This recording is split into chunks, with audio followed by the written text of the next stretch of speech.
Hello friends, ಮಂಗಳವಾರದಲ್ಲಿ ಏನಾಗುತ್ತೆ ಅಂತ ಹೇಳಿ ಒಂದು ವಿಡಿಯೋ ನೋಡೋಣ. ಅದಕ್ಕೂ ಮುಂಚೆ ವಿಡಿಯೋ ಇಷ್ಟ ಆಯಿತು ಅಂದರೆ ಸಬ್ಸ್ಕ್ರೈಬ್ ಮಾಡ್ಕೊಳ್ಳಿ, ಹಾಗೆ ವಿಡಿಯೋ ಒಂದು ತಪ್ಪದೆ ಲೈಕ್ ಕೊಡಿ ಫ್ರೆಂಡ್ಸ್. ಮೊದಲಿಗೆ ಸೂರ್ಯ ಬಂದು, ಮೀನಾ, ಇಷ್ಟೆಲ್ಲ ಅಮ್ಮ ಮಾತಾಡ್ತಿದ್ರು, ನೀನೇ ಸುಮ್ಮನೆ ನೋಡ್ಕೊಂಡು ಕೂತಿದ್ದೇನಮ್ಮ, ಅಮ್ಮಗೇನು ಮಾಡೋದಕ್ಕೆ ಕೆಲಸ ಇಲ್ಲ ಅನ್ಸುತ್ತೆ. ಪ್ರತಿ ಸಲ ಬಂದು ಯಾವಾಗಲೂ ನಿನ್ನೆ ಟಾರ್ಗೆಟ್ ಮಾಡಿ ಮಾತಾಡ್ತಾರಲ್ಲ ರೀ.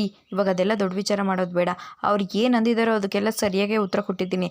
ಹೌದೌದು, ಕೊಟ್ಟಿದ್ಯಾ. ನೀನು ಉತ್ತರ ಕೊಟ್ಟ ತಕ್ಷಣ ಎದ್ಕೊಂಡು ಹೋಗ್ಬಿಟ್ಟಿರ್ತಾಳೆ. ಅದೆಲ್ಲ ಸರಿ, ಅವಳು ಯಾಕೆ ಇಲ್ಲಿಗೆ ಬಂದಿರ್ತಾಳೆ ಅಂತ ಹೇಳಿದಾಗ, ಇನ್ನೇನು ಅತ್ತೆ ಏನೋ ಹೇಳಿರ್ತಾರೆ, ಅದನ್ನು ಕೇಳ್ಕೊಂಡು ಬಂದಿದ್ದಾರೆ ಅಷ್ಟೇ ಅಂತ ಹೇಳಿದಾಗ, ಓ ಹಾಗಿದ್ರೆ ಇದೆಲ್ಲ ಸಕ್ಕರೆ ಪ್ಲಾನು ಅಂತ ಹೇಳಿ ಹೇಳ್ತಾನೆ. ಆಗ ಹೌದು ರೀ ಅಂತ ಹೇಳಿದಾಗ, ನೋಡು, ಇದೆಲ್ಲ ಆಗೋದಕ್ಕೆ ನಾನು ಬಿಡೋದಿಲ್ಲ. ಅದು ಹೇಗಾಗುತ್ತೆ ಅಂತ ಹೇಳಿ ನಾನು ನೋಡೇ ಬಿಡ್ತೀನಿ. ನಡಿ, ಅವ್ರ ಮನೆಗೆ ಹೋಗಿ ಸರಿಯಾಗಿ ಉಗ್ಯನ ಎಲ್ಲ ಗಂಡ ಹೇಳ್ಕೊಟ್ಟಿರ್ತಾನೆ, ಸುಮ್ಮನೆ ಅದೇ ಮಾತಾಡ್ತಾಳೆ ಅಮ್ಮ ಅಂತ ಹೇಳಿ ಹೇಳ್ತಾರೆ. ಅಯ್ಯೋ ರೀ, ಬೇಡ, ನನ್ನ ಗಾಡಿ ಇದೆ ಅಂತ ಹೇಳಿದಾಗ, ಅಕ್ಕ ತಳಕ ಈ ಕೀನ ಇವಳು ಫ್ರೆಂಡ್ ದೇವಿ ಬರ್ತಾಳಲ್ಲ, ಬಂದರೆ ಕೊಟ್ಕಳಿಸ್ಬಿಡು ಅಂತ ಹೇಳ್ಬಿಟ್ಟು ಕೀ ಕೊಟ್ಬಿಟ್ಟು ಅಲ್ಲಿಂದ ಕರ್ಕೊಂಡು ಹೋಗ್ತಾನೆ. ಮನೆಯಲ್ಲಿ ಶಾಂತಿ ಕೂತ್ಕೊಂಡು ಯೋಚನೆ ಮಾಡ್ತಾ ಇರ್ತಾಳೆ. ಅಲ್ಲ, ನಾನು ಆ ವಿಚಾರನ ಆ ಶೀಲಂಗೆ ಹೇಳಿದ್ದು ಸರಿನಾ ತಪ್ಪ? ಸರಿಯಾಗೇ ಇರುತ್ತೆ. ನಾನು ಹೇಳಿರೋ ವಿಚಾರನ ಹೋಗಿ ಆ ಮೀನನ ಹತ್ರ ಜಗಳನಾಡು ಮಾಡಿ ದೊಡ್ಡದು ಮಾಡಿರ್ತಾರೆ, ಇಲ್ಲಾಂದರೆ ಶ್ರುತಿ ಕೈಲಾದರೆ ಹೇಳಿರ್ತಾರೆ. ಹೇಗಾದರೂ ಮಾಡಿ ಅವರಿಬ್ಬರು ದೂರ ಆಗಿಬಿಟ್ರೆ ಅಷ್ಟೇ ಸಾಕು ಅನ್ಕೋತಾ ಇರ್ತಾಳೆ. ರವಿ ಶ್ರುತಿ ಇಬ್ಬರು ಕೂಡ ಬರ್ತಾರೆ. ಆಗ ಏನೋ ಇವತ್ತಿಬ್ಬರು ಇಷ್ಟೊತ್ತಿಗೆ ಬಂದುಬಿಟ್ಟಿದ್ದೀರಾ ಅಂತ ಹೇಳಿದಾಗ, ಏನೋ ಕೆಲಸ ಮುಗಿಸ್ಕೊಂಡು ಇಷ್ಟೊತ್ತಿಗೆ ಬರಬೇಕು ಅಂತ ಈ ಮನೆಯಲ್ಲಿ ಏನಾದರೂ ರೂಲ್ಸ್ ಇದೆಯಾ ಅತ್ತೆ ಅಂತ ಹೇಳಿದಾಗ, ಅಯ್ಯೋ ನಾನೆಲ್ಲ ಹೇಗೆ ಹೇಳ್ದೆ ರವಿ, ನಾನು ನಿನ್ನ ಜೊತೆ ಮಾತಾಡಬೇಕಾಗಿತ್ತು ಅಂತ ಹೇಳ್ತಾರೆ. ಮಾತಾಡಿ, ನಾನು ನಿನ್ನ ಜೊತೆ ಒಬ್ಬನ ಜೊತೆನೇ ಪರ್ಸ್ನಲಾಗಿ ಮಾತಾಡಬೇಕಾಗಿತ್ತು. ಓ, ಮಗನ ಜೊತೆ ಪರ್ಸ್ನಲಾಗಿ ಮಾತಾಡಬೇಕಿತ್ತಾ? ಮಾತಾಡ್ಕೊಳ್ಳಿ ರವಿ, ನಂಗೆ ತುಂಬ ತಲೆನೋವ್ತಾ ಇದೆ, ನಾನು ಹೋಗಿ ರೂಮಲ್ಲಿ ರೆಸ್ಟ್ ಮಾಡ್ತೀನಿ, ಬಾಯ್ ಅಂತ ಹೋಗ್ತಾನೆ. ಆಗ ಸರಿ ಬೇಬಿ ಅಂತ ಹೇಳಿ ಕಳಿಸ್ತಾಳೆ. ಆಗ ಏನಮ್ಮ ಅಂತ ಹೇಳಿದಾಗ, ಅಲ್ಲ ಕಣೋ, ನಿನ್ನ ಹೆಂಡ್ತಿಗೆ ಏನೋ ಹೇಳ್ಕೊಡ್ತೀಯಾ, ಸ್ವಲ್ಪನೂ ಮರ್ಯಾದೆನೇ ಕೊಡೋದಿಲ್ವಲ್ಲೋ, ನನಗೆ ಏನು ಬೇಕು ಅದನ್ನೇ ಮಾತಾಡ್ತಾಳೆ ಅಂತ ಹೇಳಿದಾಗ, ಅಮ್ಮ ಅಲ್ಲ ಕಣಮ್ಮ, ನೀನು ಸ್ವಲ್ಪ ಅಡ್ಜಸ್ಟ್ ಮಾಡ್ಕೊ. ಹೌದಪ್ಪ, ಹೌದು, ಅಡ್ಜಸ್ಟ್ ಮಾಡ್ಕೊ. ಈ 3 ಜನ ಗಂಡ್ಮಕ್ಳನ್ನ ಹೆತ್ತು ಬೆಳೆಸಿ ಅವ್ರಿಗೆಲ್ಲ ಅನ್ನಿಸ್ಕೊಂಡು ಅವ್ರು ಅಂದಿರೋ ಸಾಲದು ಅಂತ ಹೇಳಿ ಬಂದಿರೋ ಹೆಂಡ್ತಿರ ಕೈಯಲ್ಲೂ ಬೇರೆ ಅನ್ನಿಸ್ಕೋಬೇಕು. ಏನು ಕರ್ಮನೋ ಈ ಅತ್ತೆರದು. ಅಮ್ಮ ಸ್ವಲ್ಪ ಅಡ್ಜಸ್ಟ್ ಮಾಡ್ಕೊಳಮ್ಮ. ಅದು ಸರಿ, ಈ ಶ್ರುತಿ ಹೀಗೆಲ್ಲ ಮಾತಾಡ್ತಾಳಲ್ಲ, ಅದಕ್ಕೆ ನಾನು ಏನೋ ಮಾಡಿದೆ ಕಣೋ. ಏನು ಮಾಡಿದೆಮ್ಮ? ಇದನ್ನೆಲ್ಲ ಹೀಗೆ ಸುಮ್ಮನೆ ಬಿಡಬಾರ್ದು. ಹೀಗೆ ಮರ್ಯಾದೆ ಕೊಡದೆ ಮಾತಾಡಿದ್ರೆ ಹೇಗೋ ಅತ್ತೆಗೇನೆ. ಅದಕ್ಕೆ ಅವ್ರ ಅಮ್ಮನ್ನ ಕರೆದು ನಿಮ್ಮ ಮಗಳಿಗೆ ಏನು ಬುದ್ಧಿ ಕಲಿಸಿದ್ದೀರಾ ಅಂತ ಹೇಳಿ ಕೇಳಿದೆ. ಅವ್ರಿಗೆ ಬುದ್ಧಿ ಹೇಳೋದಕ್ಕೂ ಹೇಳಿದ್ದೀನಿ ಕಣೋ. ಅಮ್ಮ ಯಾಕಮ್ಮ ಹಾಗೆಲ್ಲ ಮಾಡೋದಕ್ಕೆ ಹೋದೆ? ಇನ್ನೇನು ಮಾಡೋದಕ್ಕಾಗುತ್ತೋ? ಅವಳು ಆಡ್ದಂಗೆ ಆಡ್ಕೊಂಡು ಹೋಗ್ಲಿ ಅಂತ ಬಿಡೋದಕ್ಕಾಗುತ್ತಾ? ಅವ್ರಿಗೂ ಗೊತ್ತಾಗಬೇಕಲ್ವ ಅವ್ರ ಮಗಳು ಅತ್ತೆನ ಹೇಗೆ ಮಾತಾಡಿಸ್ತಾಳೆ, ಹೇಗೆ ನಡೆಸ್ಕೋತಾಳೆ ಅಂತ ಹೇಳಿದಾಗ, ಸರಿ ಆಯ್ತು ಬಿಡಮ್ಮ, ಏನೋ ಮಾಡ್ಕೊ ಅಂತ ಹೇಳಿ ಅವ್ನು ಅಲ್ಲಿಂದ ಹೋಗ್ಬಿಡ್ತಾನೆ. ಇವನಬ್ಬ ಏನೋ ಮಾಡ್ಕೊಳ್ಳಮ್ಮ ಅಂತ ಹೇಳಿ ಹೋಗೇ ಬಿಡ್ತಾನೆ. ಹೆಂಡ್ತಿಗೊಂದು ಸ್ವಲ್ಪ ಬುದ್ಧಿ ಹೇಳೋಣ ಅನ್ನೋ ಪರಿಜ್ಞಾನನೇ ಇಲ್ಲ. ರೋಹಿಣಿ ಎಷ್ಟು ಒಳ್ಳೆ ಹುಡುಗಿ, ಅತ್ತೆ ಅಂತ ಅಂದರೆ ಸಾಕು ಅಷ್ಟು ಗೌರವ ಕೊಡ್ತಾಳೆ. ಆದರೆ ಇವೆರಡು ಒಂದಕ್ಕೊಂದು ಮಾತಾಡಿಕೊಂಡು ಏನು ಬೇಕು ಅದನ್ನೇ ಮಾಡ್ತವೆ ಅಂತ ಹೇಳಿ ಅಂದ್ಕೊಂಡ್ಬಿಡ್ತಾಳೆ. ಅಷ್ಟರಲ್ಲಿ ರವಿ ಮತ್ತು ಸೂರ್ಯ ಮತ್ತು ಮೀನಾ ಇಬ್ಬರು ಕೂಡ ಬರ್ತಾರೆ. ರವಿ, ಪೌಡ್ರಮ್ಮ, ಮೈಕಮ್ಮ ಎಲ್ಲಿದೆಯಾ, ಬಾಯ್ಲಿ ಅಂತ ಹೇಳ್ತಾರೆ. ಆಗ ಯಾಕೋ ಏನಾಯಿತು, ಕಿರ್ಚ್ಕೋತಾ ಇದೆಯಾ ಅಂತ ಹೇಳ್ತಾರೆ. ಆಗ ಏನೋ ಈಗ ಇಷ್ಟು ಗಲಾಟೆ ಮಾಡ್ತಾ ಇದೆಯಾ, ಇದೊಂದು ನಮ್ಮಿಬ್ರು ವಿಚಾರ, ನೀನು ಮಧ್ಯದಲ್ಲಿ ಬರಬೇಡ, ನೀನು ಸೈಲೆಂಟಾಗಿರೋ ಸಕ್ಕರೆ ಅಂತ ಹೇಳಿದಾಗ, ಓ ಏನೋ ಆಗಿದೆ ಅನಿಸುತ್ತೆ, ಏನೋ ದೊಡ್ಡದಾಗೆ ಆಗುತ್ತೆ ಅನಿಸುತ್ತೆ. ಆಗಲಿ ಇದರಿಂದ ಇವರಿಬ್ಬರು ಕಟ್ಟಾಗಬೇಕು ಅಂತ ಹೇಳಿ ಖುಷಿ ಪಡ್ಕೊಂಡು ಕೂತ್ಕೋತಾಳೆ. ರವಿ, ಏನೋ ಆಯಿತು ನಿಂಗೆ ಅಂತ ಹೇಳಿದಾಗ, ಏನೋ ನನಗೇನಾಯ್ತು ಅಂತ ಕೇಳ್ತಾ ಇದೆಯಾ, ನೀನು ಹೇಳು ಫಸ್ಟು. ಎಲ್ಲೋ ಆ ಪೌಡ್ರು ಮೈಕು ಅಂತ ಹೇಳಿ ಕೇಳ್ತಾನೆ. ಒಳಗಿದ್ದಾಳೆ. ಏನು ಗಂಡ ಹೆಂಡ್ತಿ ಇಬ್ಬರು ಏನು ಅಂದ್ಕೊಂಡಿದ್ದೀರಾ, ನಮ್ಮನ್ನೇನು ಟಿಶ್ಯೂ ಪೇಪರ್ ಅಂತ ಅಂದ್ಕೊಂಡ್ಬಿಟ್ಟಿದ್ಯಾ, ಒರೆಸಿ ಬಿಸಾಕೋದಕ್ಕೆ, ನೀನು ಹೋಟ್ಲಲ್ಲಿ ಯೂಸ್ ಮಾಡ್ತೀವಿ ಅಂತ ಅಂದ್ಕೊಂಡಿದ್ದೇನೋ ಅಂತ ಹೇಳಿದಾಗ, ಸೂರ್ಯ ಏನು ವಿಚಾರ ಅಂತ ಹೇಳಿ ಮಾತಾಡು. ಅಲ್ಲ, ಏನು ಅಂದ್ಕೊಂಡ್ಬಿಟ್ಟಿದ್ದಾಳೆ ಆ ಕುಳ್ಳಮ್ಮ, ಏನು ಬೇಕು ಅದನ್ನೇ ಮಾತಾಡ್ಬೋದು ಅಂದ್ಕೊಂಡಿದ್ದಾಳ, ನನ್ನ ಹೆಂಡ್ತಿ ಏನು ಬಿಟ್ಟು ಬಿದ್ದಿದ್ದೀವ ಏನೋ ಅಂತ ಹೇಳಿ ಹೇಳ್ತಾರೆ. ಆಗ ಯಾಕೋ ಹೀಗೆಲ್ಲ ಮಾತಾಡ್ತಾ ಇದೆಯಾ, ಅವಳು ರೂಮಲ್ಲಿದ್ದಾಳೆ, ನೀನೇನೋ ಮಾತಾಡೋದು ಕೇಳಿಸ್ಕೊತಾ ಇರೋದು, ನಡೆಯೋ ನಿನಗೂ ಇದೆ ಮಾರಿ ಹಬ್ಬ ಅಂತ ಹೇಳಿ ಅಲ್ಲಿಂದ ರೂಮ್ ಒಳಗಡೆ ಕರ್ಕೊಂಡು ಹೋಗ್ಬಿಡ್ತಾನೆ. ಮೈಕಮ್ಮ, ಏನು ಅಂದ್ಕೊಂಡಿದ್ಯಾ ನೀನೇನಂದ್ರೂ ಅನ್ನಿಸ್ಕೋಬೇಕು, ಅದು ಅಲ್ಲದೆ ನಿಮ್ಮ ಅಮ್ಮಂಗೆ ಬೇರೆ ತಗೊಂಡೋಗಿ ಇಲ್ಲಿಂದ ಎಲ್ಲ ಪಿಂದಿಟ್ಟಿದ್ಯಾ, ಅವ್ರು ಬಂದು ನಾನು ಹೆಂಡ್ತಿಗೆ ಬಾಯಿಗೆ ಬಂದಂಗೆಲ್ಲ ಅಂತ ಇದ್ದಾರೆ. ಏನಮ್ಮ, ನಾವೇನು ಬಿಟ್ಟು ಬಿದ್ದಿದ್ದೀವಿ ಅಂತ ಅಂದ್ಕೊಂಡಿದ್ಯಾ, ಅಥವಾ ನಿನ್ನಿಂದನೇ ದುಡಿಸ್ಕೋಬೇಕು ಅಂತ ಅಂದ್ಕೊಂಡಿದ್ಯಾ, ಏನಿಗೆಲ್ಲ ಮಾತಾಡ್ತಾ ಇದೆಯಾ ಅಂತ ಹೇಳಿ 4 ಜನನು ಕೂಡ ಜಗಳ ಮಾಡ್ತಾ ಇರ್ತಾರೆ. ಸೂರ್ಯ, ಯಾಕೋ ಇಷ್ಟೆಲ್ಲ ಮಾತಾಡ್ತಾ ಇದೆಯಾ, ನೋಡು ಅದಕ್ಕೆ ಮುಖ ನೋಡ್ಕೊಂಡು ನಾನು ಸುಮ್ಮನೆ ಬಿಟ್ಟಿದ್ದೀನಿ, ಇದೇ ಥರ ಜಗಳ ಮಾಡ್ತಾಯಿದ್ರೆ ಸರಿ ಇರೋದಿಲ್ಲ ನೋಡು, ನನಗೂ ನಿನಗೂ ಡಿಸ್ಟೆನ್ಸ್ ಮೇಂಟೈನ್ ಮಾಡಬೇಕಾಗತ್ತೆ ಅಂತ ಹೇಳಿದಾಗ, ಮಾಡೋಣ ಬಿಡೋ, ಅದಕ್ಕೇನು, ನೀನು ಹೆಂಡ್ತಿ ಅಮ್ಮ, ನಿನ್ನ ಅತ್ತೆ ಎಲ್ಲರೂ ಬಂದು ನನ್ನ ಹೆಂಡ್ತಿಗೆ ಬಾಯಿಗೆ ಬಂದಂಗೆಲ್ಲ ಅಂದ್ಬಿಟ್ರೆ ಅದನ್ನೆಲ್ಲ ನೋಡ್ಕೊಂಡು ನಾನು ಸುಮ್ಮನಿರ್ತೀನಿ ಅಂತ ಅಂದ್ಕೊಂಡಿದ್ಯಾ ಅಂತ ಹೇಳಿದಾಗ, ಹೌದು, ನಾನು ಸುಮ್ಮನಿರೋದಿಲ್ಲ ಶ್ರುತಿ, ನೀವು ಹೀಗೆಲ್ಲ ಮಾಡ್ತೀರ ಅಂತ ನಾನು ಅಂದ್ಕೊಂಡಿರಲಿಲ್ಲ ಅಂತ ಹೇಳಿ ಮೀನಾ ಸೂರ್ಯ ಇಬ್ಬರು ಕೂಡ 4 ಜನ ಜಗಳ ಆಡ್ತಾ ಇರ್ತಾರೆ. ಶಾಂತಿದೆಲ್ಲ ನೋಡಿ ಹೊರಗಡೆಯಿಂದ ಫುಲ್ ಖುಷಿ ಪಡ್ತಾ ಇರ್ತಾಳೆ.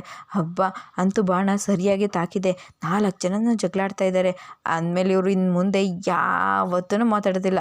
ಜಗಳ ಹೀಗೆ ದೊಡ್ಡದಾಗಿ ಹೋಗ್ಬಿಡ್ಲಪ್ಪ ಅಂತ ಹೇಳಿ ಎಂಜಾಯ್ ಮಾಡ್ತಾ ಇರ್ತಾಳೆ. ಅಷ್ಟರಲ್ಲಿ ರಂಗನಾಥ್ ಅವರು ಬರ್ತಾರೆ. ಆಗ ಏ ಅಂತ ಹೇಳಿ ಕೈ ನುಗ್ತಾಳೆ. ಲೇ ಏನೇ ಅಂತ ಹೇಳಿದಾಗ ಯಾಕ್ರಿ ಏನಾಯಿತು ಅಂತ ಹೇಳಿದಾಗ ಯಾಕೆ ಇಷ್ಟೊಂದು ದೊಡ್ಡ ಜಗಳ ಗಲಾಟೆ ಮಾಡ್ತಾ ಇದ್ದಾರೆ, ನನಗೇನ್ರಿ ಗೊತ್ತು, ಏನೋ ದೊಡ್ಡದಾಗೆ ಆಗಿದೆ. ಇದಳಲ್ಲ ಆ ಮೀನಾ, ಅವಳೇ ಏನೋ ಕಿರಿಕಿರಿ ಮಾಡಿರ್ತಾಳೆ ಅನಿಸುತ್ತೆ, ಅದಕ್ಕೆ ಇವರೆಲ್ಲರೂ ಸೇರ್ಕೊಂಡು ಜಗಳ ಆಡ್ತಾ ಇದ್ದಾರೆ, ನನಗೇನು ಗೊತ್ತು ಅಂತ ಹೇಳಿದಾಗ ಹೌದೌದು ನೀನೊಂಥರ ತಿಕ್ಲು ಮುದೇವಿ ಇದ್ದಂಗೆ, ನೀನೊಂದು ಕೇಳ್ತೀನಲ್ಲ ನಾನು. ಅಯ್ಯೋ ನನಗೆ ಯಾಕ್ರಿ ತಿಕ್ಲು ಮುದೇವಿ ಅಂತೀರಾ, ಹೋಗಿ ನೀವು ಬೇಕಿದ್ರೆ ಕೇಳಿ. ಅಯ್ಯೋ ಇದಕ್ಕೆ ಜಗಳ ಎಂಜಾಯ್ ಮಾಡೋದಕ್ಕೂ ಬರೋದಿಲ್ಲ ಅಂತ ಹೇಳಿ ಖುಷಿ ಪಡ್ತಾ ಇರ್ತಾಳೆ. ಹಬ್ಬ ಅಂತೂ ಇವ್ರು ಫುಲ್ಲು ಜಗಳ ಮಾಡ್ತಾ ಇದ್ದಾರಲ್ವಾ ಅಂತ ಹೇಳಿ ಹಾಗೆ ಅವ್ರು ಬರ್ತಾ ಇರ್ತಾರೆ. ಸೋಫಾ ಮೇಲೆ ಬಂದು ಕೂತ್ಕೊಂಡ್ಬಿಟ್ಟಿರ್ತಾಳೆ. ಆಗ ಇವರಿಬ್ಬರು ಬರ್ತಾ ಇರ್ತಾರೆ. ಏನು ಅನ್ಕೊಂಡ್ಬಿಟ್ಟಿದ್ದಾರೆ ಅಂತ ಹೇಳಿ ಗಂಡ ಹೆಂಡ್ತಿ ಇಬ್ಬರು ನನ್ನ ಹೆಂಡ್ತಿನ ಬಾಯಿಗೆ ಬಂದಾಗೆಲ್ಲ ಅಂದ್ಬಿಟ್ರೆ ನಾನು ಸುಮ್ಮನಿರ್ತೀನಿ ಅಂತ ಅಂದ್ಕೊಂಡಿದ್ದೀರಾ, ನಾನು ಇದನ್ನೆಲ್ಲ ನೋಡ್ಕೊಂಡು ಸುಮ್ಮನಿರೋದಿಲ್ಲ. ಏನೋ ಹೋಗ್ಲಿ ಪಾಪ ತಮ್ಮ ಅಂತ ಸುಮ್ಮನಿದ್ರೆ ಹೊತ್ತಿಯಾಗಾಡ್ತಾನೆ. ಅಪ್ಪ ನನಗೆ ಕೆಲಸ ಇದೆ, ಹೊರಗಡೆ ಇರ್ತೀನಿ. ಅಲ್ಲ ಕಣೋ ಸೂರ್ಯ, ಯಾಕೋ ಇಷ್ಟೆಲ್ಲ ಗಲಾಟೆ ಮಾಡ್ತಾ ಇದ್ದೀರಾ, ನೀವು ಗಲಾಟೆ ಮಾಡ್ತಾ ಇರೋದು ರೂಮಿಂದ ಆಚೆಗಲ್ಲ ಮನೆಯಿಂದ ಆಚೆ ಕೇಳಿಸ್ತಾ ಇದೆ, ಯಾಕ್ರು ಹೀಗೆಲ್ಲ ಮಾಡ್ತಾ ಇದ್ದೀರಾ, ಅಕ್ಕಪಕ್ಕದಲ್ಲಿ ಮನೆಗಳು ಕೈದ್ದಾವೆ ಕಣೋ, ಮರ್ಯಾದೆ ಹೋಗುತ್ತೆ. ಏನಪ್ಪ ಮತ್ತು ನನ್ನ ಹೆಂಡತಿ ಬಗ್ಗೆ ಮಾತಾಡ್ಬಿಟ್ರೆ ಆ ಮೈಕಮ್ಮನ ಅಮ್ಮ ಬಂದು ಮಾತಾಡ್ಬಿಟ್ರೆ ಸುಮ್ಮನೆ ಇದ್ಬಿಡ್ತೀನಿ ಅಂದ್ಕೊಂಡಿದ್ರಾ, ಏನು ಬಾಯಿಗೆ ಬಂದಿದ್ದೆಲ್ಲ ಅಂದ್ಬಿಟ್ಟು ನಮ್ಮನ್ನೇನು ಕೀಳಾಗಿ ನೋಡೋದು ಬೇಡ, ನಾವು ಕಷ್ಟಪಟ್ಟು ದುಡಿತಾ ಇದ್ದೀವಿ, ನಮಗೆ ಕೆಲಸ ಇದೆಯಪ್ಪ, ಹೊರಗಡೆ ಇರ್ತೀನಿ ಅಂತ ಹೇಳಿ ಹೋಗ್ತಾನೆ. ಇವರಿಗೆ ಗೊತ್ತಾಗುತ್ತೆ ಹೊರಗಡೆ ವೆಯ್ಟ್ ಮಾಡ್ತಾ ಇರ್ತಾನೆ ಅಂತ ಹೇಳಿ ಅಲ್ಲಿಂದ ಹೋಗ್ಬಿಡ್ತಾರೆ.